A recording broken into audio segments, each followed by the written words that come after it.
Hello, welcome to clear in India. आज इस बातचीत में हमारे साथ प्रोफेसर अपूर्व आनंद हैं, जो कि सामाजिक कार्यकर्ता हैं, मानवाधिकार के इश्यूज़ पर काम करते रहे हैं। बातचीत में अलग अलग सवालों पर हम चर्चा करेंगे। सबसे पहले सर, जो सवाल है बहुत कॉमन सा एक सवाल है कि इन दिनों जिस तरह की राजनीतिक गतिविधियां हमारे देश में चल रही हैं, हम अगर बात करें द्वारका में हज हाउस का मुद्दा हो या संसद जो भारत की है उसके इतने करीब में स्लोगन्स और ऐसे स्लोगन्स जो बहुत आपत्तिजनक हैं, हमारे संविधान की धज्जियां उड़ाते हैं, या रामपुर में एक मुसलमान की लिंचिंग का मामला हो, उसकी बेटी के साथ वो था और उसको जिस तरह से मारा गया, बहुत हृदय विदारक वीडियो थी। ये जो सब कुछ हो रहा है, इसको किस नज़र से देखते हैं? ये नया नहीं है, लेकिन इस दौरान होने को और ये लगातार बढ़ते जाने को आप किस नज़र से देखते हैं? देखिए, भारत में मुसलमान विरोधी हिंसा का एक इतिहास रहा है। 1947 के बाद एक वक्फा रहा जब आप कह सकते हैं कि यह कुछ रुकी रही, लेकिन 1961-62 के बाद से एक सिलसिला सा आपको दिखलाई पड़ता है। एक बहुत बड़ा फ़र्क जो हिंसा की पिछली घटनाओं में या पिछले सिलसिले में और पिछले 7 साल में है, वह यह कि पिछले 7 साल में मुसलमान विरोधी राजनीति सत्ता में है, जिसने उसे कभी छिपाया नहीं है। कभी सीधे कहा, कभी घुमा फिरा कर कहा, लेकिन उसने मुसलमानों के ख़िलाफ़ अपनी नफ़रत को और इस इरादे को कि वह मुसलमानों को निशाना बनाते रहेगी, इस इरादे पर कभी पर्दा नहीं डाला है। तो ये बात समझनी चाहिए कि मुसलमान विरोधी हिंसा जब सत्ता में है तो बाहर जो भी हिंसा होगी वो सीधे सत्ताधारी दल के लोग कर रहे हों या न कर रहे हों, लेकिन बाहर एक माहौल कि आप ये हिंसा कर सकते हैं और इस हिंसा को एक सुरक्षा मिली रहेगी और राज्य की संस्थाएं इस पर कोई सख्ती नहीं करेंगी। जैसा मैंने कहा कि पहले भी इस किस्म का आश्वासन था, क्योंकि भारत में जो मुसलमान विरोधी हिंसा की वारदातें रही हैं पिछले कई दशकों से, उसमें शायद ही किसी वारदात में कोई बड़ी कार्रवाई हो। आप वो हाशिमपुरा को ले लें, मुजफ्फरनगर को ले लें, गुजरात की हिंसा को ले लें, जमशेदपुर को ले लें, भिवंडी को ले लें, श्री कृष्ण आयोग की रिपोर्ट को ले लें। कभी भी किसी सरकार ने यह हिम्मत नहीं दिखलाई कि वह जिन्हें उनके आयोगों की रिपोर्टों ने भी दोषी ठहराया, जनता को भी ये बतलाएं कि कौन थे। तो एक तो यह हिचकिचाहट भारतीय राज्य के तंत्र में रही है, और मेरी यह समझ है कि भारतीय पुलिस, और यह बात खुद पुलिस अधिकारियों ने कही है अपने शोध में, उन्होंने ये बात कही है, ये कोई राजनीतिक वक्तव्य नहीं है, ये बहुत वरिष्ठ पुलिस अधिकारी शोध करके बता चुके हैं कि भारतीय पुलिस में एक मुसलमान विरोधी पूर्वाग्रह है।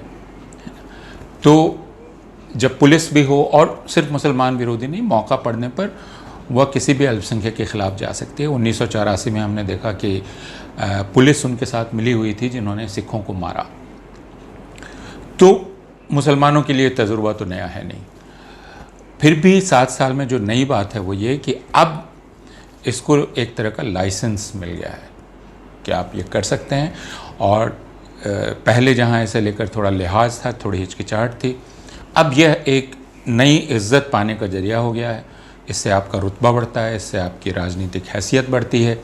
आप ऐसा करते हुए विधायक हो सकते हैं, सांसद बन सकते हैं, मंत्री बन सकते हैं, गृह मंत्री, प्रधानमंत्री बन सकते हैं। तो जब ये राजनीतिक करियर का ज़रिया हो जाए तो आप समझ सकते हैं किस तरह की घटनाएं बढ़ेंगी। और इसी वजह से ऐसे छोटे बड़े संगठन बनने लगे हैं हर जगह, जिनमें पहले 50-100 लोग होते हैं, फिर सोशल मीडिया का ज़माना है तो उनके फॉलोअर्स हो जाते हैं कुछ हज़ार, कुछ लाख, और फिर भी उन संगठनों की अपनी एक हैसियत हो जाती है, फिर वो मोल तोल करने की हैसियत में आ जाते हैं, और फिर भारतीय जनता पार्टी और राष्ट्रीय स्वयंसेवक संघ उनको एक तरह का संरक्षण देता है। जैसे आप दासना मंदिर का जिनको पुजारी कहा जाता है, वे खुलेआम मुसलमानों की हत्या, मुसलमानों के खिलाफ हिंसा की धमकी देने वाले वीडियो जारी करते रहे। नरसिंहानंद की बात मैं कर रहा हूँ। और अब नरसिंहानंद की एक हैसियत हो गई, अब लोग टीवी चैनल पर बुलाते हैं, जिक्र करते हैं, लोग अपने आप को नरसिंहानंद का शिष्य बताते हैं। तो धीरे धीरे ये दायरा बढ़ता है और इस तरह के नेता अलग अलग जगह पैदा होते हैं। तो यह एक राजनीतिक करियर का ज़रिया भी है और इससे हिंसा का दायरा भी बढ़ता है और एक हिंसा दूसरे को सपोर्ट भी करती है। जैसे मेरठ में अगर कुछ हुआ तो वो लोनी में की घटना को सपोर्ट करेगी, दासना में जो हो रहा है वह हज हाउस द्वारका में जो हुआ उसको, क्योंकि जैसा पत्रकारों ने ही आप ही लोगों की जांच पड़ताल ने बतलाया है कि बहुत सारे ऐसे चेहरे हैं जो हर जगह दिखलाई पड़ते हैं। तो एक पूरा जाल फिर बनने लगता है, एक नेटवर्क बनने लगता है जो मुसलमान विरोधी घृणा का नेटवर्क है। हरियाणा में जो तथाकथित पंचायत हुई, कई पंचायतें हुई जिनमें उस व्यक्ति ने भाषण दिया जिसने जामिया में गोली चलाई थी। उस वक्त वो नाबालिग था कहा जाता है, अब वो बालिग हो गया और उसने आके खुलेआम कहा कि गोली मार देनी चाहिए और उसको जमानत मिल गई। यानी आप अदालतें ये मानती हैं कि आप घृणा प्रचार करने के लिए आज़ाद छोड़ा जा सकता है आपको, और यह कोई ख़तरा नहीं है और इसका बुरा नहीं मानना चाहिए, है ना। तो सिद्दीक कप्पन को ज़रूर जेल में रहना चाहिए, महीनों महीनों और सालों साल वैसे लोगों को, लेकिन राम भक्त गोपाल को मुसलमान विरोधी घृणा फैलाने के लिए बाहर छोड़ा जा सकता है और ऐसे तमाम लोगों को छोड़ा जा सकता है। जंतर मंतर पे जिन लोगों ने किया था, उनमें जिन्होंने आयोजन किया था उनको जमानत मिल गई अगले दिन, ये कह के कि नहीं उन्होंने तो ऐसा कोई, सवाल ये नहीं है कि उन्होंने जो नारे लगे उसमें हिस्सेदारी की कि नहीं, उन्होंने कुछ कानूनों को बदलने के नाम पे वो रैली की। उनके जितने वीडियोज़ हैं वो बतला रहे हैं कि वो मुसलमान विरोधी घृणा का प्रसार कर रहे हैं। जब तक हम यह कानूनी तौर पे कबूल नहीं करेंगे कि मुसलमान विरोधी घृणा नाजायज़ है, गैर कानूनी है, असंवैधानिक है और इसको कबूल नहीं किया जा सकता। जैसे आपने कानूनी तौर पर यह कबूल किया है कि अनुसूचित जाति के ख़िलाफ़ आप अपमानजनक बात नहीं कह सकते, हालांकि अदालतों में उसको लेकर रेजिस्टेंस है, पुलिस में उसको लेकर रेजिस्टेंस है। आप अगर एक मामला दर्ज कराने जाएंगे तो पुलिस हर संभव कोशिश करती है कि ना दर्ज हो, फिर भी वह कम से कम कानूनी तौर पर कबूल है। एक बार अदालत ने उसको कमज़ोर करने की कोशिश की तो बड़ा आंदोलन खड़ा हुआ। तो आप पहले इसको मानिए कि आपके समाज में ये घृणा है और यह घृणा अस्वीकार्य है क्योंकि आपका समाज, आपका राज्य धर्मनिरपेक्ष है। लेकिन अगर हम ये मानते हैं कि नहीं ये घृणा ठीक है, गाली गलौज करना ठीक है, तो गाली गलौज को हम हिंसा भी नहीं मानते हैं, लेकिन ये तो हिंसा है। मैं जिसको गाली दे रहा हूँ वो अपमानित महसूस करता है, वो आपके सामने फिर सर उठा के नहीं चल सकता क्योंकि आप उसको गाली दे सकते हैं, वह जवाब नहीं दे सकता। ये हिंसा है और उसका अगला चरण उसको थप्पड़ लगाना होगा, उसकी दाढ़ी काटना होगा, जो हमने देखा है मुजफ्फरनगर में जो हिंसा हुई बड़े पैमाने पर। उसके पहले हमें मालूम है कि बस में रास्ता चलते टोपी उछाल देना, दाढ़ी खींच लेना, इसकी घटनाएं लगातार हो रही थी। इसका हम बुरा नहीं मानते,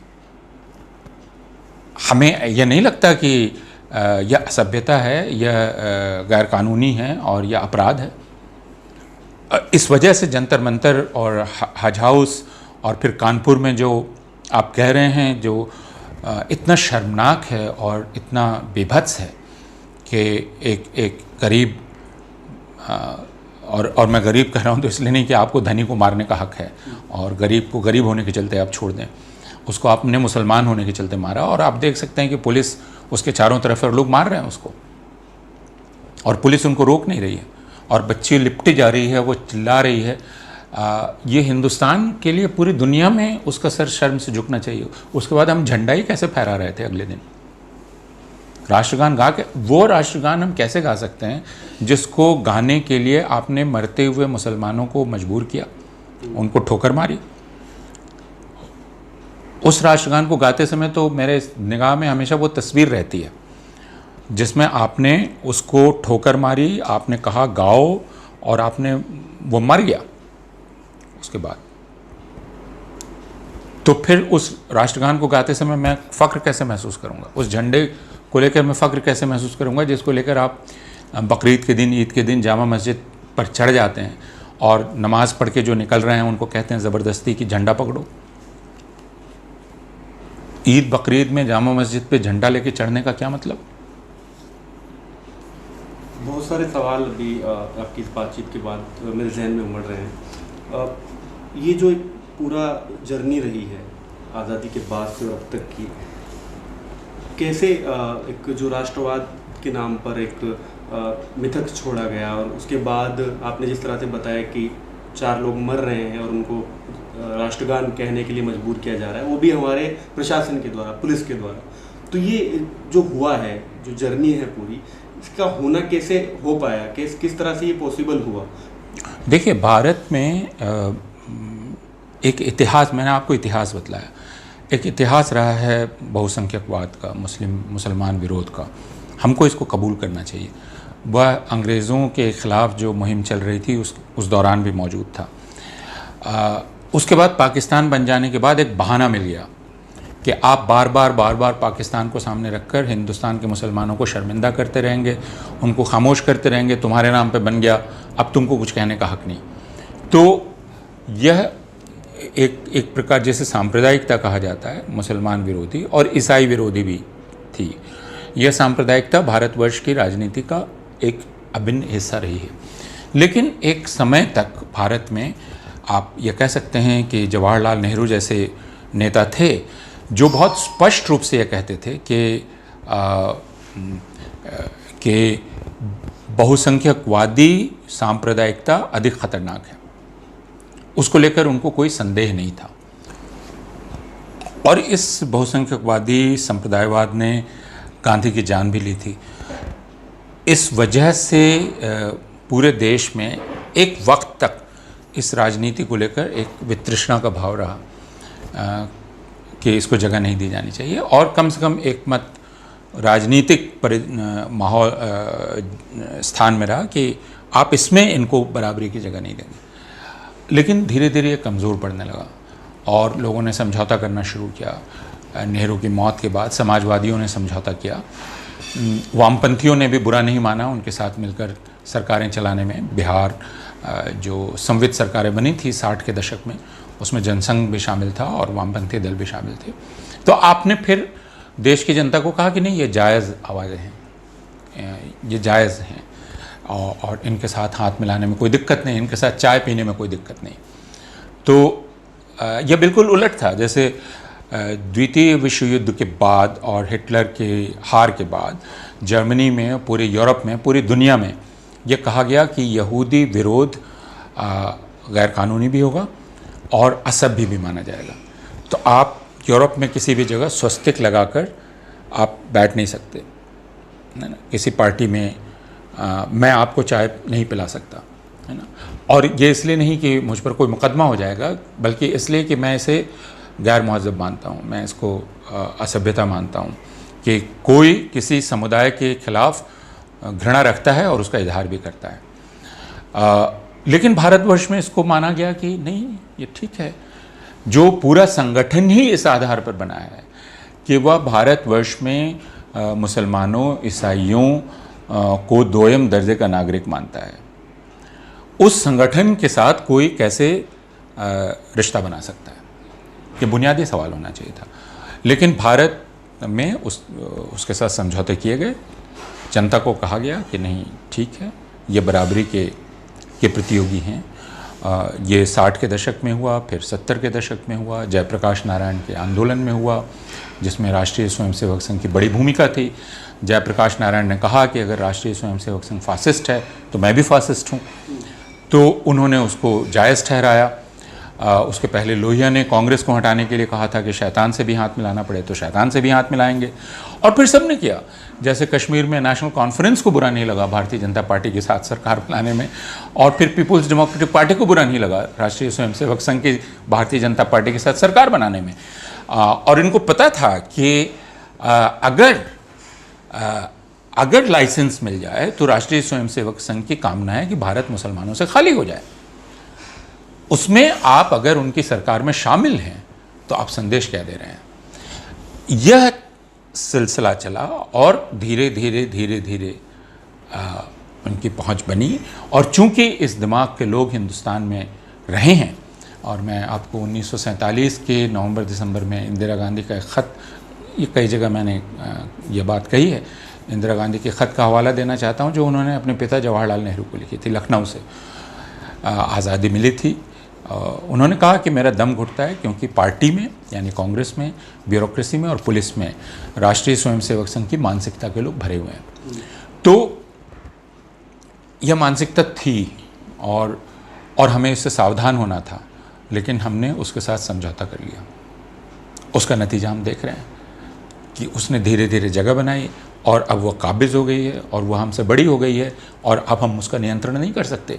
एक समय तक यह कहा गया कि नहीं हम उसे अनुशासित कर लेंगे, लेकिन ऐसा होता नहीं है। आपने जिक्र किया वामपंथ का, कांग्रेस के बारे में ज़्यादा बात हम नहीं करेंगे, वामपंथ का जिक्र किया कि वामपंथ ने भी कहीं ना कहीं आप कसूरवार डायरेक्टली मानते हैं। आज आरएसएस का यहाँ होने को जो मेरा सवाल भी था, होने की क्या जर्नी थी, उस जर्नी में आरएसएस को कहीं ना कहीं सहयोग का वर्ड यूज़ करेगा हम, तो वामपंथ भी कहीं ना कहीं सहयोगी रहा है, ये आपने कहा है अपनी बातचीत में। नहीं, मैं सहयोगी में नहीं कह रहा हूँ। मैं ये कह रहा हूँ कि अगर सरकारें बन रही हैं जिनमें जनसंघ भी है और वामपंथी दल के व्यक्ति भी हैं, तो वह अपने आप ही उसको जायज़ ठहरा देता है। विश्वनाथ प्रताप सिंह की सरकार चल रही थी जिसमें सहयोग वामपंथी भी कर रहे थे और भारतीय जनता पार्टी भी कर रही थी, वो अपने आप में उसको जायज़ ठहरा देता है। आप सीधा सहयोग भले ना करें। लेकिन आरएसएस, आपको नहीं लगता है कि अपना चरित्र जो उनका एक जो स्ट्रक्चर था उसको लोगों के जहन में कहीं ना कहीं बहुत लिबरलाइज किया है आरएसएस ने? बहुत लोगों को लगता नहीं है कि आरएसएस वो है जो बताया जाता है, या आरएसएस का जो इतिहास रहा है। देखिए, राष्ट्रीय स्वयंसेवक संघ के बारे में ये समझना बहुत ज़रूरी है कि वो बाकी औपचारिक संगठनों की तरह का संगठन नहीं है। वह एक आबो हवा है ना। हम सब के मन में एक दूसरे को लेकर कुछ समझ होती है। हिंदुओं के मन में मुसलमानों को लेकर है, मुसलमानों के मन में हिंदुओं को लेकर है, शियाओं के मन में सुन्नियों को लेकर है, सुन्नियों के मन में शियाओं को लेकर है, वगैरह वगैरह वगैरह। पूर्वाग्रह होते हैं, आग्रह दुराग्रह होते हैं। लेकिन अगर एक संगठित प्रयास चलता रहे जो आपके मन में बैठे हुए एक आग्रह को लगातार खाद पानी दे रहा है, उसमें जोड़ता जा रहा है और वो रोज़ाना की कार्रवाई हो, वो कोई एक घटना नहीं हो रही है। सुबह शाखा लगती है, शाखा में चर्चा होती है, दूसरे दिन फिर शाखा लगती है। सरस्वती शिशु मंदिर जैसे विद्यालयों का जाल है, विद्या भारती नाम के एक संगठन का जाल है, एकल विद्यालय का जाल है। इन सब से आप उन पूर्वाग्रहों को गाढ़ा करते चलते हैं, जिसके चलते एक सामान्य समझ बन जाती है जिसको आप कॉमन सेंस कह सकते हैं। और आप किसी भी एक सामान्य हिंदू से बात करेंगे तो कॉमन सेंस है कि मुग़ल आए और मुग़लों ने अत्याचार किया, है ना। मुग़लों ने हिंदुओं पर अत्याचार किया। एक समझ ये भी बन गई है कि मुग़लों के चलते हिंदुओं में जाति बन गई। दलितों को ये बतलाया जाता है कि आप असली हिंदू हैं क्योंकि आपने कबूल नहीं किया मज़हब धर्म बदलना, आपको चमड़ा छिलने पे मजबूर कर दिया गया, आपको मैला उठाने पे मजबूर कर दिया गया, लेकिन आप डटे रहे, आप असली हिंदू। यह चीज़ अगर रोज़ाना आपके मन में भरी जाए, आप अनौपचारिक रूप से खेलकूद करते हुए, चुटकुलों में, कहानियों में, पाठ्यपुस्तकों में, दूसरे ज़रिए से, तो यह समाज का एक सामान्य बोध, कॉमन सेंस बनता है उस समुदाय का। और मुसलमान को वो एक शंका की निगाह से, घृणा की निगाह से देखते हैं। यह एक आम समझ है कि बाबर आया और बाबर ने अत्याचार किया और सब कुछ किया। बाबर ने वही किया जो एक बादशाह उस वक्त करता था। वो हिंदू हो, मुसलमान हो, जैन हो, बौद्ध हो, सब यही करते थे। वो दूसरे धर्म के उपासना गृहों को भी ध्वस्त करते थे, उसमें जो धन था उनको ले जाते थे। जैनों ने हिंदुओं के साथ किया, हिंदुओं ने जैनों के साथ किया, बौद्धों ने की। आप उड़ीसा चले जाइए, उड़ीसा के मंदिरों में आपको ये दिखलाई पड़ जाएगा, दूसरी जगह दिखलाई पड़ जाएगा। तो ये एक पूरी प्रक्रिया भारतवर्ष में थी जिसमें आग्रह पूर्वाग्रह थे। लेकिन अगर एक संगठन ही है जो इस पर काम करता है ना, तो 100 साल पहले भी ये समझ थी कि मुसलमान हिंदू औरतों का अपहरण कर रहे हैं। अब अगर उसका पर्चा निकालेंगे, आप पर्चा बांटेंगे, बतलाएंगे कि आपकी लाखों औरतों का अपहरण किया गया, तो मैं यहाँ बैठा हुआ हूँ, मुझे पर्चा मिला है, मैं यकीन करता हूँ कि हाँ लाखों औरतों का अपहरण किया गया। मुसलमान 4 शादियाँ करते हैं, मैं यकीन कर लेता हूँ, कुरान में लिखा है, मैं यकीन कर लेता हूँ कि 4 शादियाँ करते हैं। तो यह प्रचार या शिक्षा पिछले 100 वर्ष से और उससे भी ज़्यादा से संगठित रूप से पूरे भारत में अनेक प्रकार से दी जा रही है। उसका असर तो होगा। आखिरी कुछ सवाल है मेरे, आरएसएस के यहाँ तक आ जाने में या हिंदुस्तान की जो अभी पॉलिटिकल स्ट्रक्चर है वो जिस तरह का बन गया है, ये जो भी कुछ हुआ है, हमारी बातचीत भी जो अभी तक हुई है, जितनी भी चीज़ें निकल कर आई हैं, सिविल सोसाइटी या एक नॉन पॉलिटिकल जो ग्रुप है, विपक्ष एक अलग भूमिका है, लेकिन एक और विपक्ष जो इस देश में है, सोशल एक्टिविस्ट जो हैं या सोशल इश्यूज़ पे जो लोग काम करते हैं, मैं ये कहूँ अगर कि आरएसएस के इतनी डोमिनेंसी बन जाने में ये उन लोगों की विफलता है, या आप जो लोग काम करते हैं आप लोग कहीं ना कहीं विफल हुए हैं, अगर ये मैं कहूँ तो क्या ये सही होगा, और अगर ये सही है तो कैसे ये हो गया? इसके गलत होने का सवाल कहाँ उठता है, वरना हम ये बातचीत नहीं कर रहे होते। अगर वो कामयाब नहीं होते, उनके कामयाब होने का मतलब ही हमारे ना कामयाब होना है। लेकिन आपको ये समझना चाहिए कि दुनिया की जो तारीख़ है उसमें जब भी इस तरह के समझौते किए जाते हैं तो ऐसी सारी ताकतों का हारना लाजमी है। और अगर एक के बाद एक आप ऐसे राजनीतिक समझौते करते चले जाएंगे तो आप ये उम्मीद नहीं कर सकते कि सिविल समाज में जो लोग हैं वो उनका मुकाबला कर लेंगे, क्योंकि राज्य की ताकत एक अलग ही चीज़ है। राज्य के पास जो साधन होते हैं, राज्य का पूरा जो तंत्र होता है उसका मुकाबला करना। और दूसरा, जैसा मैंने राष्ट्रीय स्वयंसेवक संघ के बारे में कहा कि वह एक आबो हवा है, वह एक इकोसिस्टम है, और वह तरह तरह के पेड़ पौधों वनस्पतियों को फलने फूलने का मौका देता है। आप कहीं एक हिंदू सेना बना लेंगे, कहीं आप एक हिंदू युवा पुत्र संगठन बना लेंगे, आप कहीं कुछ और बना लेंगे, यह पनपेंगे, फलेंगे फूलेंगे, क्योंकि राष्ट्रीय स्वयंसेवक संघ का संरक्षण इनको मिला रहेगा। और आप राष्ट्रीय स्वयंसेवक संघ के प्रमुख को आमंत्रित करेंगे, उनके आमंत्रण पर आप जाएंगे। तो अगर यह राज्य का तंत्र अगर किसी के पास चला जाए तो बहुत मुश्किल होता है कि सिविल समाज उसका मुकाबला करे। दूसरे कि सिविल समाज शुरू से, सिविल समाज का एक बड़ा हिस्सा शुरू से इस बात की तरफ से लोगों को सावधान करता रहा है कि हमारे समाज के मन में ये पूर्वाग्रह हैं, हमारे समाज में ये कीड़ा है, इस पर ध्यान दो, इसको कम करके मत आंको, फौरी राजनीतिक फ़ायदे में के चक्कर में इसको खाद पानी मत दे दो। लोगों ने नहीं सुनी, जयप्रकाश नारायण ने नहीं सुना, लोहिया ने नहीं सुना, विश्वनाथ प्रताप सिंह ने नहीं सुना, मुलायम सिंह यादव ने भी एक समय नहीं सुना, मुफ्ती मोहम्मद सईद ने या उनकी बेटी ने नहीं सुना, और फ़ारूक अब्दुल्ला, उमर अब्दुल्ला ने नहीं सुना। तो फिर हम इस हाल में हैं, और आप ये कह सकते हैं कि आप हार गए हैं, और हम मानते हैं कि हम हार गए हैं। लेकिन दुनिया के इतिहास में कोई ऐसी नज़ीर नहीं है जिसमें सिर्फ सिविल समाज ने राजनीति को हरा दिया हो। ये मुमकिन नहीं है। आखिरी 2 सवाल हैं। एक, मुसलमानों का भी इस मौजूदा सिचुएशन में एक बात हमेशा कही जाती है कि मुसलमान अपनी पहचान की लड़ाई लड़ रहे हैं, या ये भी कहा जाता है कि जो लड़ाई लड़ी जाएगी वो एज ए हिंदुस्तानी लड़ी जाएगी, एज ए मुस्लिम नहीं लड़ी जाएगी। तो दूसरी तरफ से एक जवाब आता है कि जब मुसलमानों के ऊपर जुल्म इसलिए हो रहा है कि वो मुसलमान हैं, तो उनकी लड़ाई एज ए हिंदुस्तानी क्यों लड़ी जाएगी? ये जो एक 2 लाइन का जुमला है, इस पर आपकी क्या?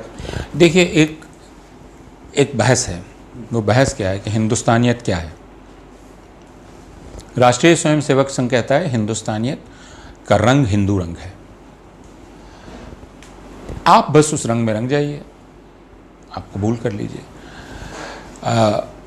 और दूसरे कि आप कोई राजनीतिक महत्वाकांक्षा मत रखिए। मुसलमानों को यह कहा जाता है आप ठीक है रहिए, हम जो थोड़ी बहुत बंदिशें लगा रहे हैं उन बंदिशों के साथ रहिए आप, है ना, और आप हमें बड़ा भाई मान लीजिए।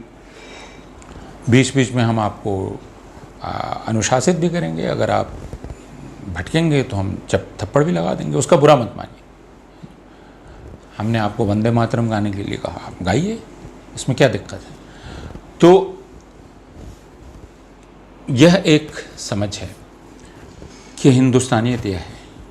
दूसरी समझ यह है कि हिंदुस्तानियत में हर रंग शामिल है, मुसलमान हो, ईसाई हों, आदिवासी हों, हर रंग शामिल है, हर ज़बान का रंग शामिल है, एक ही नहीं है। हिंदी हिंदुस्तान नहीं है, उर्दू भी है, मलयालम भी है, हो भी है, मुंडारी भी है, मिज़ो भी है ना, खासी भी है, सारे रंग हैं। पहली समझ अभी हावी है, दूसरी समझ पीछे पड़ गई है और वो एक तरह से जंग कर रही है। यह बात बिल्कुल ठीक है कि अभी ये हिंदुस्तान का सच है, और मैंने कहा भी आपसे कि अभी का अगर कोई सच कहा जाए तो वो यह है कि हिंदुस्तान में मुसलमानों पर हमले हो रहे हैं। मुसलमानों पर हमले हो रहे हैं को ये नहीं कहा जा सकता कि हिंदुस्तानियों पर हमले हो रहे हैं, क्योंकि सब पर हमले नहीं हो रहे हैं। मुसलमान पे मुसलमान होने की वजह से हमला हो रहा है। तो आपको पहले तो ये बात कहनी पड़ेगी कि मुसलमानों पर हमले हो रहे हैं। आप ये नहीं कहेंगे नहीं नहीं इंसानों पर हमले हो रहे हैं, नहीं नहीं हिंदुस्तानियों पर हमले हो रहे हैं। आप क्यों बांट रहे हैं? बांट इसलिए रहे हैं कि हिंदुओं पर नहीं हो रहे हैं, ये तथ्य है। हिंदू पर हिंदू होने की वजह से हमला नहीं होता है, मुसलमान पे मुसलमान होने की वजह से होता है, ईसाई पर ईसाई होने की वजह से होता है। तो आपको पहले तो ये बात कबूल करनी पड़ेगी। अब दूसरा सवाल उठता है कि इसके खिलाफ आप लड़ेंगे कैसे। तो जैसे कुछ दिन पहले दिखलाई पड़ा कि आपने हिंदुस्तान की सरकार नागरिकता का एक कानून लेकर आई जिसमें उसने मुसलमानों को उससे बाहर कर दिया।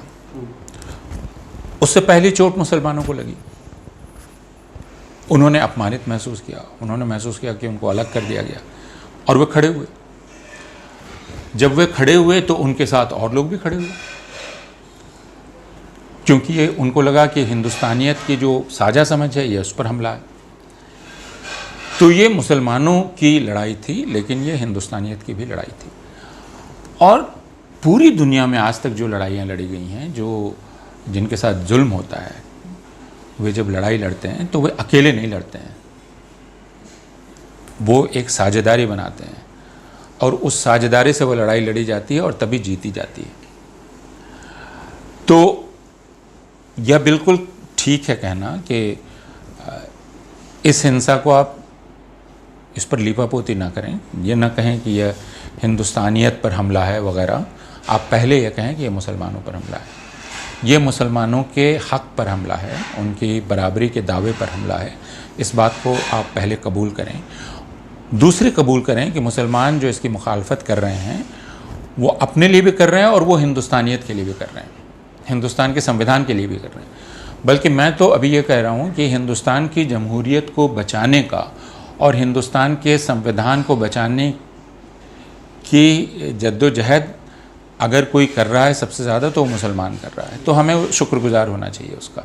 जो आंदोलन चला एंटी-CAA, वह मुसलमानों ने शुरू किया, तो हमें शुक्रगुजार होना चाहिए कि उसने, क्योंकि उसने दस्तूर या संविधान की आत्मा को बचाने का काम किया है ना, और उसमें हमें शरीक होना चाहिए। लेकिन अगर कुछ लोग ये कहते हैं कि नहीं नहीं इसमें सिर्फ मुसलमान रहेंगे, तो वो इस लड़ाई को कमज़ोर करते हैं। मेरी समझ है कि ये दायरा बढ़ना चाहिए, इसमें सबको शामिल होना चाहिए, क्योंकि जिसे आप राष्ट्र कहते हैं, अगर राष्ट्र जैसी कोई चीज़ है तो उसका मतलब है साझेदारी, हमदर्दी। अगर मुसलमान पे हमला हो रहा है, ईसाई पे हमला हो रहा है और हिंदू उसको महसूस नहीं करता है, आदिवासी पे हमला हो रहा है, मुसलमान महसूस नहीं करता है, तो इसका मतलब वो एक साझा राष्ट्र के सदस्य नहीं है। तो यह एक ज़रा पेचीदा मसला है, लेकिन इसको इस तरह से समझने की ज़रूरत है। इसमें एक चीज़ जो मेरे जहन में आ रही है, आपने कहा कि मुसलमानों की लड़ाई है, लेकिन जो दूसरे ग्रुप हैं, हिंदू हैं, वो भी उनके साथ अगर लड़ रहे हैं तो उनको कोई लोग अगर ये कहते हैं कि नहीं हम ये हमारी लड़ाई सिर्फ हम लड़ेंगे, आप नहीं आ सकते, तो ये गलत है, ये आप कह रहे हैं। लेकिन सिविल सोसाइटी के लोग, एक छोटा सा तबका, वो अगर मुसलमानों के साथ आके लड़ रहा है और वो हिंदुओं का रिप्रेजेंटेशन कहलाया जा रहा है, तो क्या आपको लगता है कि ये हिंदुओं का रिप्रेजेंटेशन है? क्योंकि जो लोग इसकी मुखालिफत करते हैं वो ये कहते हैं कि हिंदू हमारे साथ नहीं है, वो जो पब्लिक है, जो मेजोरिटी है, वो हमारे साथ नहीं, बस चंद लोग हैं, तो चंद लोगों का आना रिप्रेजेंटेशन नहीं होगा। देखिए, यह तो कोशिश क्या हो रही है, इसको हम समझ लें। कोशिश ये हो रही है कि हमने मुसलमान को चुना और हिंदुओं को कहा कि अब तुमको हक है कि तुम इनको अपमानित करो, तुम इनके साथ जो चाहो करो। ये घूस आपने दी और फिर आपने हिंदुओं को कहा कि अब हम जैसा कहते हैं वैसे चलो। ये दो चीज़ें हो रही हैं। एक घूस दी जा रही है जिससे आप ताकत का एहसास करें कि मैं कश्मीर पे कब्ज़ा कर सकता हूँ, मैं किसी को अपमानित कर सकता हूँ, और फिर मैं आपसे कह रहा हूँ कि अब आप मेरे मुताबिक चलेंगे क्योंकि मैंने आपको ये छूट दी है। तो जिसको ये छूट दी जाती है, घूस दी जाती है, वो खुद को ताकतवर समझता है ना। यह उसको गलतफहमी होती है कि वह ताकतवर है, ठीक है। उसको भी ये बताना पड़ेगा कि दरअसल तुम गुलाम बनाए जा रहे हो और तुम एक गलतफहमी के शिकार हो। उसको भी ये बताना पड़ेगा क्योंकि भारत में जो हो रहा है वह कोई हिंदुओं का राज बनाने की बात नहीं हो रही है। जैसे जब इस्लामिक स्टेट कहता है, और मैं ये एक ही सांस में कह रहा हूँ, इससे तुलना मत कर लीजिए, लेकिन इस्लामिक स्टेट जब ये कहता है कि वह इस्लामिक स्टेट बना रहा है तो इस्लामिक स्टेट नहीं है, बल्कि वो इस्लामिक स्टेट नाम के संगठन की हुकूमत है। उसी तरह भारत में कोई हिंदुओं का राज नहीं है, भारत में आरएसएस का राज है जो सब पर होगा, है ना। तो यह बात हिंदुओं को भी समझाना पड़ेगी ना कि ये हो रहा है, ये हमारा फ़र्ज़ है। मुसलमान ये नहीं कह सकते कि नहीं नहीं आप जाके समझाइए। अगर इस मुल्क में इतने दिन हमने साथ रह के गुजारा है तो यह फ़र्ज़ हर किसी का है कि यह समझ समाज में बने। इसलिए वो ये नहीं कह सकते कि ये रिप्रेजेंटेशन नहीं है और ये रिप्रेजेंटेशन है ना। क्योंकि इस तरह तो सवाल बहुत हो सकते हैं। मसलन आदिवासी ये सवाल कर सकते हैं कि भाई आप हमारी लड़ाई में कहाँ आते हैं, आप हमारी लड़ाई में नहीं आते हैं तो हम आपकी लड़ाई में क्यों आए। अगर इस तरह से हमने सवाल जवाब करना शुरू किया तो इसका मतलब हम कभी एक साझा जमहूरियत की एक साझा समझ नहीं बना पाएंगे और हम हमेशा एक दूसरे पर आरोप लगाते रहेंगे कि आप हमारे साथ नहीं थे उस वक्त, इसलिए हम अभी आपके साथ नहीं आएंगे और हम आपको इसकी इजाज़त नहीं देंगे कि आप हमारे बगल में खड़े हों शाना बशाना। बहुत बहुत शुक्रिया आपसे बात करने के लिए। क्लियर इंडिया पर इस वीडियो को देखने के लिए आपका बहुत बहुत शुक्रिया। इसे शेयर कीजिए, उन लोगों तक पहुँचाइए।